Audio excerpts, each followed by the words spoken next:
to nations. We take the good news and we share in tangible ways. But to do that, all of us have to take a step of faith. That's why we call it Faith Promise. It's the way that we fund local and global outreach. It's a commitment by faith of what you'll give next year. And you can trust that the money is being used to reach people for Christ in tangible ways. Hungry people are being fed around the planet.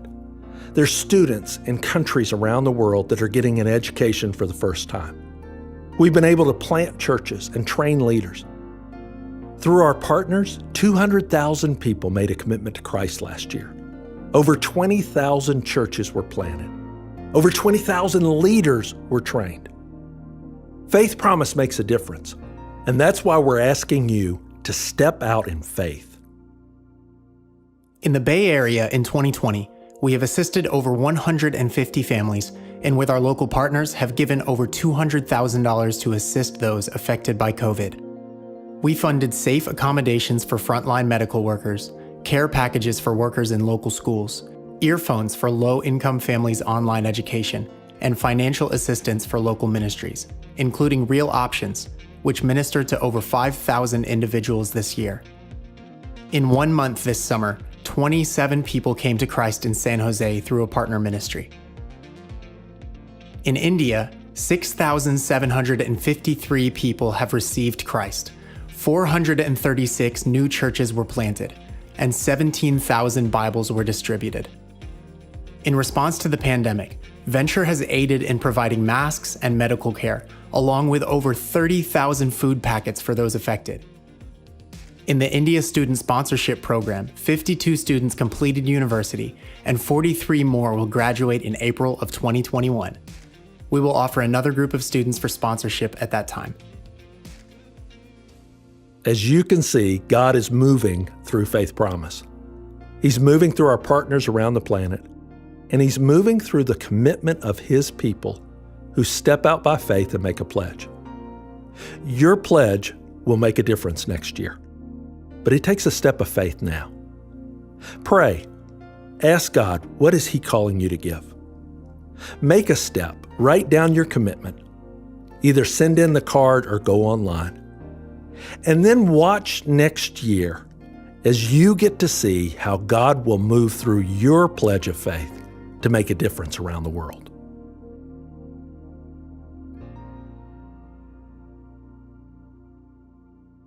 Welcome, Venture. It is Faith Promise time. It's that special time of year where as a church, we specifically focus out. We take our eyes off ourselves and we look, how are we serving around the world? What are the regions we're making an impact? What are the ways that we can get involved and get in the game? And one of the things I love about this time of year is we get to hear from different partners who are serving around the world. This weekend, I want you to pay particular attention. We have a message from Saji John, and Saji serves in northern India, and given the nature of the work, I'm not going to give a lot more detail than that. He'll tell you a lot of what they're doing, but here's why I want you to pay attention. You know, some people are worth paying attention to because of the power of their words. Some people, though, it's not just the power of their words, it's the power of their lives. And I'm telling you, Saji is making a difference. In the ministry, in the lives rescued, in the entrepreneurial endeavors that they're doing, so many ways that he has stepped out by faith. And so I want you to take to heart his message, not just because of the words he's saying, but because of the example and the power of his life. Hello everyone. What a year 2020 has been for all of us. I was hoping to be with you in person, but this tiny little virus has changed life for all of us. However, I'm glad that I can be with you all today through this amazing technology. I want to take this opportunity to express our gratitude for all your prayers and financial support over the many years to the John Foundation Ministries. Your prayers and financial support help us provide home and education for 232 orphan children and now in our 21 children homes. One such child is Mahalashmi, who lost her father to dengue fever in 2009. Her mother had no money to pay her school fees, and thus she had to drop out of school. And every day, Mahalakshmi had to accompany her mother, who worked as a garbage picker. Through their neighbors, her mother and she came to know about John Foundation Ministries, and her mother brought her to John Foundation one day. Although initially very lost, Mahalakshmi soon began to make friends in John Foundation campus and soon began to excel in her studies in the school as well. Over the time, she also started to realize God's love for her, and she often requests us to pray for her mother who is sick and for her own studies. And we are glad to say in January 2020, Mahalakshmi was awarded as the best student of the year in her school. And what a joy to see a girl who was a garbage picker transformed into the best student of the year in the school. And this is the power of your partnership. This is the power of your participation. I'm also glad to say in the last 5 years in a row that our children have topped the school and the district in their high school final examination. Thank you for praying for them. Thank you for partnering with us in making this transformation in the lives of these orphan children. We are also glad to say that your partnership helps us to help support the education of 655 children of single moms. These are children who have lost their father in a road accident or due to sickness, and the single mother not being able to pay the school fees, they drop out of the school. And as a result, they have lost schooling for 3 months, or in some cases, even 6 months of schooling is been lost. And we identify such children and take them back to the school and pay their school fees and allow them to continue their school and complete their high school education. And we want to thank you for making this difference in the lives of 655 children of single moms. And your prayers and financial support also helps us to provide 2 hours of tutorial for 700 plus kids who are in our 22 tutorial centers. These are children of parents who cannot read and write. Their parents work in a farm or work as a carpenter or an electrician, but they do not know how to read and write. And when they come back home, the children don't have any help in terms of education, in terms of their questions being answered. And when they go back to the school next day, they have not completed their homework and people make fun of them, and these children drop out of school. And our 22 tutorial centers take these children for 2 hours after their school and help them with any questions that they have, help them with their studies so that they don't drop out of school but excel in their schools. And all together, including our children home and the children of single moms and the children in our 22 tutorial centers, we have nearly 1,600 children under our care in these 3 children programs. And we want to thank you for your partnership. We want to thank you for your prayers, which has made all of this possible. And we are so grateful to you for your partnership. I also want to say that your prayers and financial support helps us to provide employable skills to 1,250 school dropout girls every year. These are girls who are vulnerable to traffickers. And over the years, we have trained over 6,800 of these girls, and all of them are doing very well. And nearly 89% of these girls are employed today. One such student was Lalita. She was just 18 years when she got married. Initially, her husband was very loving and kind to her. But over the few years, she realized that he became very abusive. He started to scold her, beat her, and abuse her physically as well. And later she realized that her husband was in a relationship with another woman, and she was very heartbroken and hurt. And she moved out of that house into her parents' house. For 6 months, she was sitting at her parents' house, very hurt and not being able to cope with the situation that she is in. She thought of killing herself, and suicidal thoughts were going through her mind. That is when somebody introduced her to Asha Skills Training Institute, and she was brought to our tailoring institute to the John Foundation campus. Her time in the John Foundation campus not only taught her employable skills, but she started to draw closer to God. She became very close to God. She started loving the Bible. She started reading the Bible.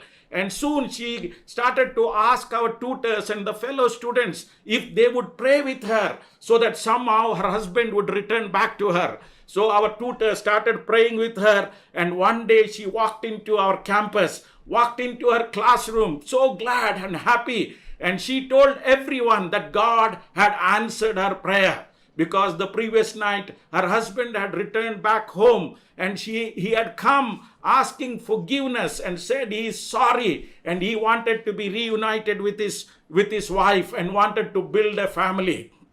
My friends, in our campus, we are constantly amazed at what God can do when we come together as staff in our staff meeting and pray for these hurting people. Pray for these people who are going through painful experience. And we have seen how God intervenes and delivers them and brings them hope and provides them an assurance that God is with them.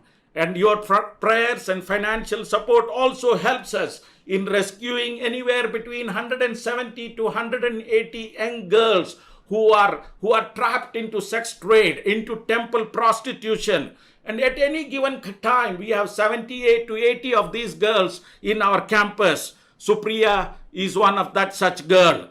And her dad had passed away due to illness when she was still in the primary school. Left with no other option, her mother took up to prostitution work. As a child, she remembers many men coming into her home every evening.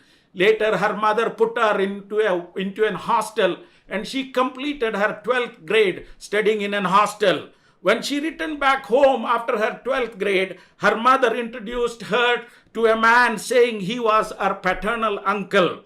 Her mother often went out with him and came back late at night. One day when her mother was out of town, this uncle of hers told her that he wanted to take her for a movie. So they went out for a movie. After the movie, both of them went back to a house which he said this uncle of hers told her that he was his friend. But later in the night, she realized that man had come into her room and was trying to rape her. She screamed for help, but instead of coming and helping, both her uncle and this friend of her uncle came into the room and beat her so bad, and she became unconscious. And later in the next morning, she realized that she was sexually abused and raped, and she realized that both the men had left the house. And she was very disturbed and hurt, didn't know what to do. Somehow she came to know about John Foundation, and she called our awareness campaign team, who was able to go and rescue her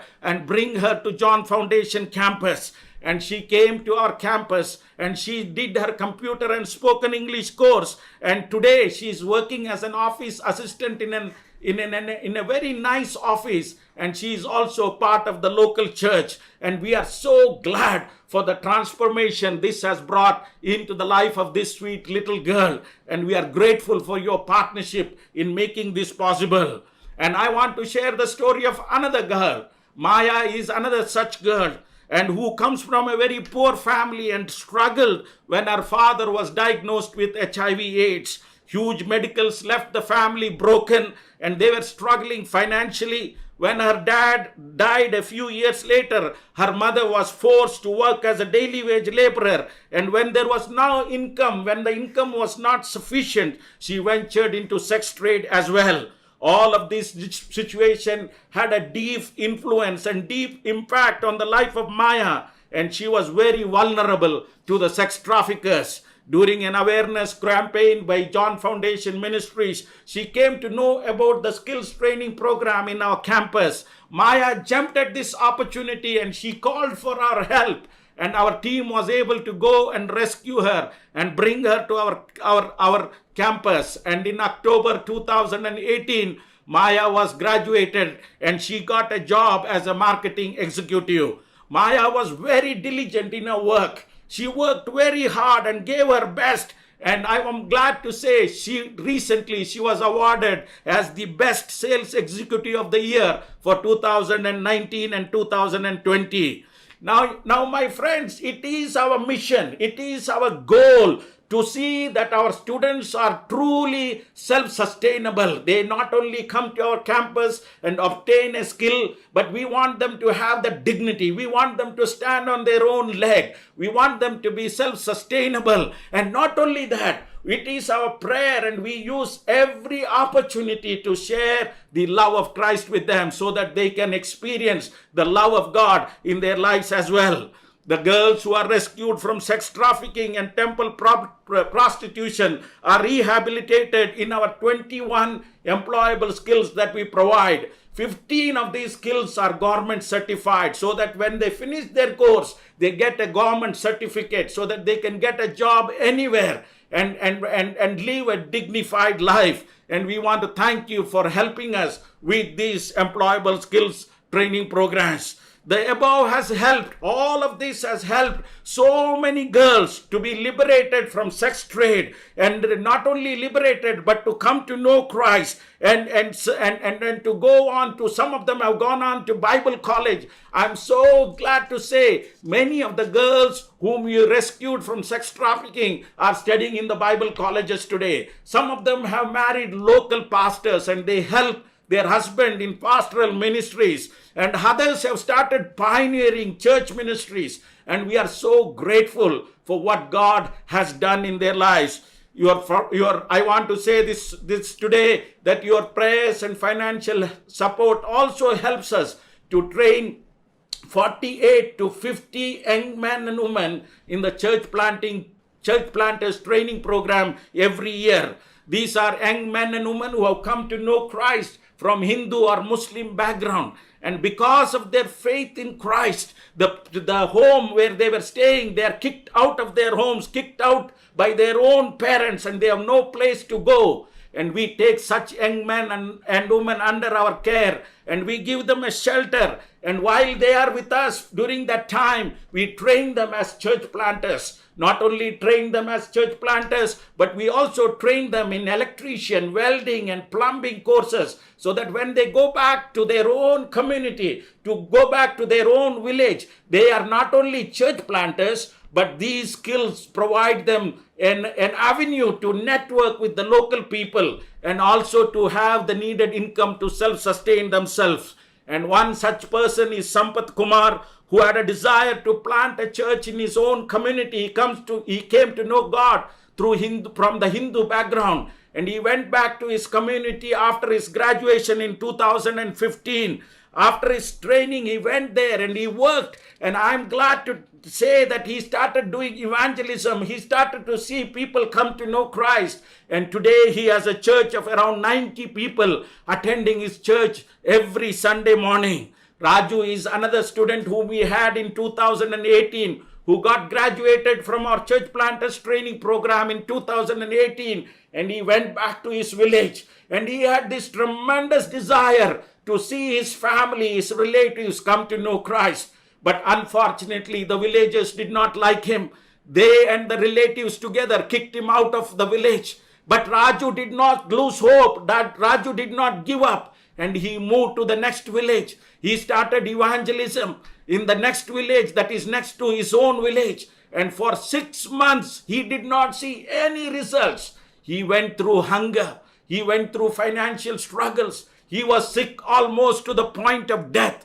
But Raju never gave up. He knew the Lord who had called him was faithful, and one day he will bring it to pass, the promise that God had given to Raju, that he will use him to build a church in his own village. Raju continued his evangelism. After 6 months, God brought one young man on his way who gave his heart to Christ. And together with that young man, Raju and his friends started to play cricket and volleyball with the local children.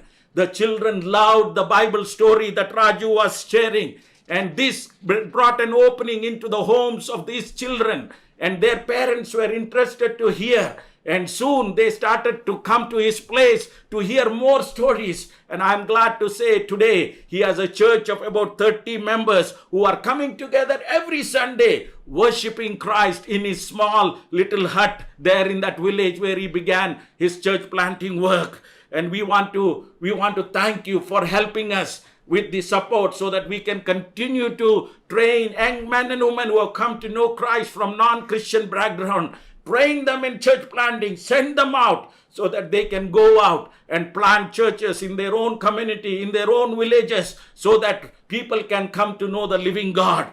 And I want to also say that your prayers and supports have helped us to help support 24 people who are affected with HIV/AIDS. We have 2 homes in which we take care of 24 children and young ladies who are affected with HIV/AIDS.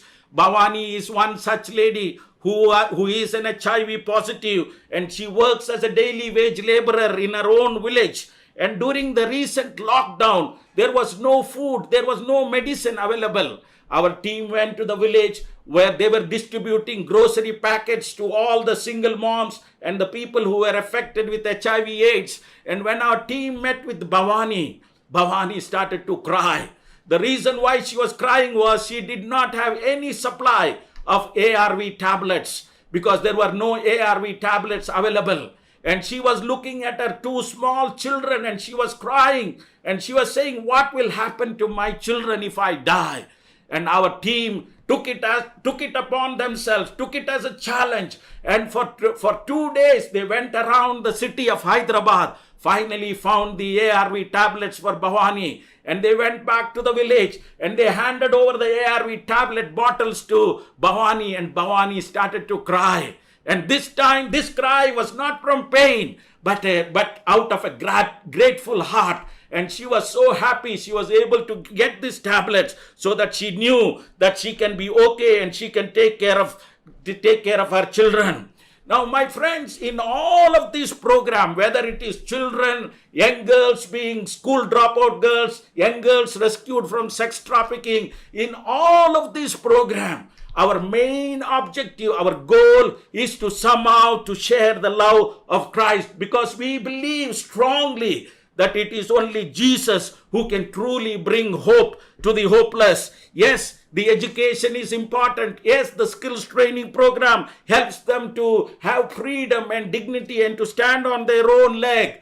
But we all know that true freedom, true dignity, and the true hope comes from the one who gave his very life for these precious people. So we make every effort to make Christ known to them through our sharing testimony, through the evangelistic Christian movies, by sharing the gospel. And we give all of these students Bible as a graduation gift. This has helped us to see an average of 267 people come to know Christ every year. And we see anywhere between 65 to 67 people taking water baptism every year. All of these are brand new believers who have come to know Christ from non-Christian background. These are first generation Christians in their community. Friends, we believe this is true empowerment. We believe this is true transformation, where people not only are freed from slavery and poverty,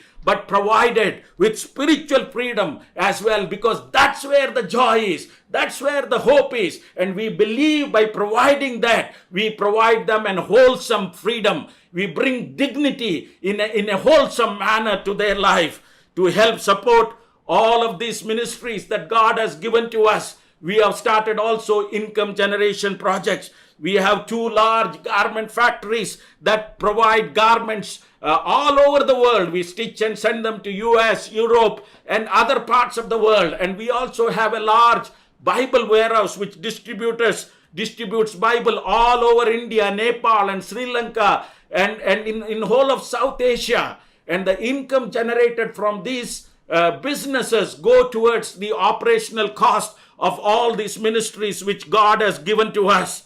We really need to be expanding our garment factory. I really want to say that God is really blessing with tremendous amount of orders in our garment factory. Please pray with us as we pray to God in seeing some more sewing missions, at least 10 more sewing missions added into our garment factory, so that we not only can provide jobs to 10 more young girls, but also can help support the ministry and bring in lot more girls, rescue lot more girls from sex trafficking. And we will appreciate your prayers and partnership towards that as well. Friends, lives are truly being transformed in the John Foundation campus. They are truly being empowered physically, socially, and spiritually because of your prayers and sacrificial giving. But the mission is not yet over. We still have orphan children who needs a home. We have girls who are still trafficked and who needs to be rescued from sex trade, who needs to be delivered. We have young men and women who needs to be still trained to reach out to their own community and to plant a church in their own community and in their own village. So we need to continue this good work. Together, we need to continue this work. Would you please continue your partnership with us through your prayers and through your financial support so that we can continue to empower and transform lives. Friends, all of us know that we live in a very hurting world, and God needs each one of us to be His hands and His feet, showing forth His love and compassion to this hurting world. It's not just in India that people are hurting. As all of us know, even right here in US, people are hurting. People are deeply hurting. They are being abused. They are looking for someone who can bring hope and comfort to their lives. God has gifted each one of us uniquely, and He longs for us to use those gifts and to show forth His love and mercy to others. All that needs is a little help. All that needs is a little help for someone who is hurting, to go to them and to show His love and His compassion to them. I want to ask you today, my friends, would you partner with God? Would you partner with God and extend the hands of Jesus to those that are hurting? Extend His hands to people who are longing for someone who can come and be their friend. Can you please be that hand of Jesus to them? Can you please be that comfort of Jesus to those who are hurting? But it even hurts the heart of God more, not just seeing the people who are hurting on the street, not just seeing the people who are hurting in the neighborhood, but it even hurts more the heart of God when we, the children who are called by His name, look at these people who are hurting and walk away as though nothing has happened, and we don't care. We feel that is not our ministry, that is not our problem, and we tend not to do anything about what is going on in our society. And some Christians say they do not have peace about getting involved in this sort of work. It is too risky. It is too complicated. I will pray about it, and when I have peace, I will get involved. Friends, if you are waiting for peace and right time, it will never come. Take the example of Moses. When God called him to go and rescue the Israelites, did Moses have peace about it? Did he feel comfortable and excited about his assignment? No, but he simply had to obey, and he took the risk and he got involved. Take the example of Noah. When God asked him to build the ark, did he have peace about it? Did he feel comfortable when all people made fun of him? No, but he believed God and did what God wanted him to do. If they all had waited till they had peace about what the Lord had asked them to do, they would have never accomplished, they would have never achieved what God wanted them to achieve. They simply had to be obedient to the call of God and partner with Him to become God's agent of change and transformation. And that's my prayer for each one of us this morning, that may we participate and partner with God in becoming His agents of change and transformation in a hurting world such as ours. It's not about whether we feel comfortable about it or not, but it is about we being obedient to the call of God upon our lives. Friends, when God calls us to His work, He shall provide. I have had my own share of faith building experience. That is exactly what happened when God called me into ministry when I was studying to become a medical doctor. My dad was so upset. He did not want me to return back home. For 2 years, he didn't talk to me. For 2 years, he did not allow me to go back home. And I decided that I will not ask him for any financial help. And one day, when I had to travel from my place in Philippines to Papua New Guinea, I was asking God, I need a suitcase. And I was crying out to God. God, I said to God, God, I won't tell anybody, but you know my heart. You know my need. You shall provide. And that Sunday when I went to preach in a small little church in Philippines, a family came up to us and said, can we take you out for lunch? After the lunch, they were dropping me back at the ship in which I was staying. And on the way, the man who was driving the car said he wants to come and see me again. I told him, no, we are leaving in within 1 hour. You can't come back to the ship. But he insisted he wants to come. So when he dropped, he went back. 30 minutes later, I saw him at the seaside with this big blue suitcase. And he told me when he was driving, the God had showed him a blue suitcase and told him that Saji needs that suitcase. And he went and bought this for me. God has done many miraculous things like that in my life. Is God faithful? Can God provide when he calls? And I want to tell you that it was the same story when I and Cynthia started that started John Foundation Ministries. When we moved out from our well-paying job to take care of the 2 girls who were left on the streets of Hyderabad in June 2007. By the end of 2007, we had 16 children. But by now, we have over 1,600 children and more than 1,250 young girls who go through our training program every year. We didn't have all the answers when we took those 2 children. But did God provide for our needs? Yes, he did. Was God there with us in all of this? Yes, he did. God was there. We didn't have all the answers. We simply had to be obedient to the call of God in our lives. And I want to tell you, there were challenges. It is not that we didn't have challenges. Yes, there were challenges. But in all of that, God was alive. In all of those situations, God proved to be a faithful God.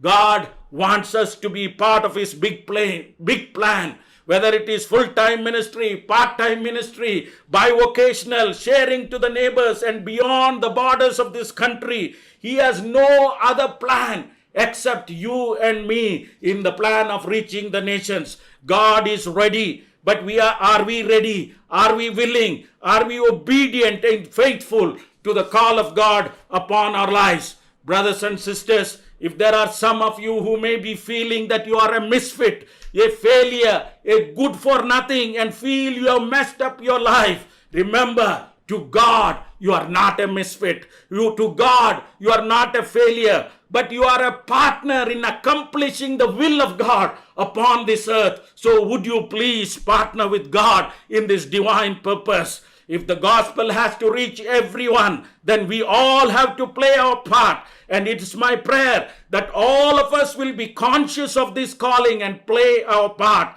We can't just be spectators, but we need to be part of the game. We are playing this game to win. And this is one game in which we know that the victory belongs to us. So friends, let's get into the game. Let's play the game together with God. And let's be part of this winning team. And that's my prayer for all of us here in this church and for all Christians around the world. May God make us useful vessels in his vineyard. May God bless each one of you. Amen. What a great message. And I want to echo what Saji said. It's time to get in the game. I don't care if there's a pandemic. I don't care about COVID. Part of faith promise is we step out by faith. We look for ways that we can serve and ways we can get involved. Now, this week in the mail, you'll get a faith promise packet. And in it, it will be all the materials you need to make your pledge for this coming year. This is the time that we make a pledge by faith of what we'll give over and above our regular giving so that we can support ministries like Saji's all around the world. So when you get that packet, please pray. Please put it back in the mail or go online. But let's take a step of faith together and let's look at how we can get in the game. Guys, COVID has maybe made us a little passive in ways, maybe made us pull back in ways. But COVID has also opened opportunities around the world and in the Bay Area. And I think if there was ever a time for the church to step forward, it's now. Join me I'm praying, Lee and I are praying, we're going to send in our pledge card.